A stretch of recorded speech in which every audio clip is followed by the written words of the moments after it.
Okay guys, good afternoon. Update tayo kay Rosie Plus. 1 year and 1 month. Canis review tayo. Kung ano mga nasira, ano napalitan. Ang una-una niyang nasira ay yung oxygen sensor.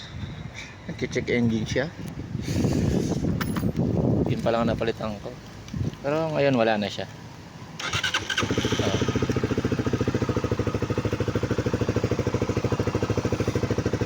Yan.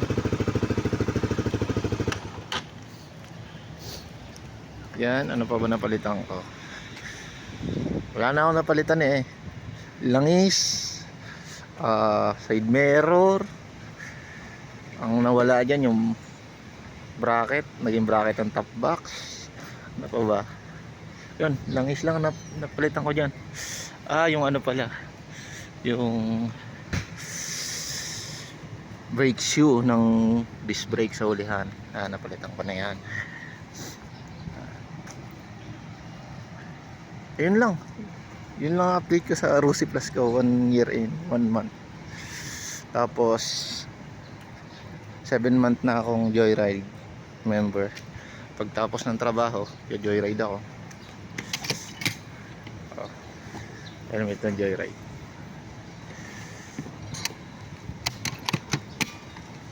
Tsaka yan. Yun lang upuan. Yun ang muna palitan ko sa Rosie Plus. Yan ang update natin kay Rosie Plus.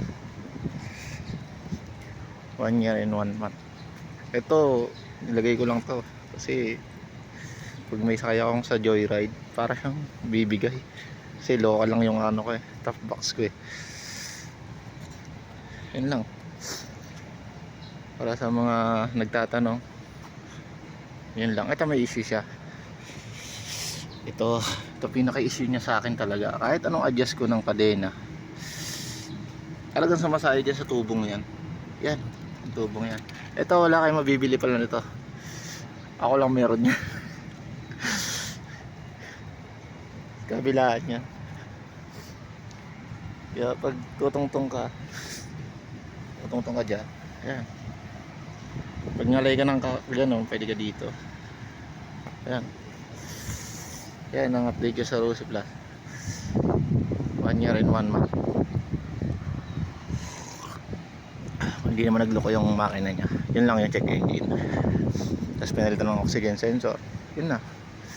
Tapos ang tinakbo niya Odo ay 10.5 pa lang. Kasi sa gabi mga 4 na biyahe lang ako sa joyride Tapos uwi na. Tapos ng trabaho. Yun lang.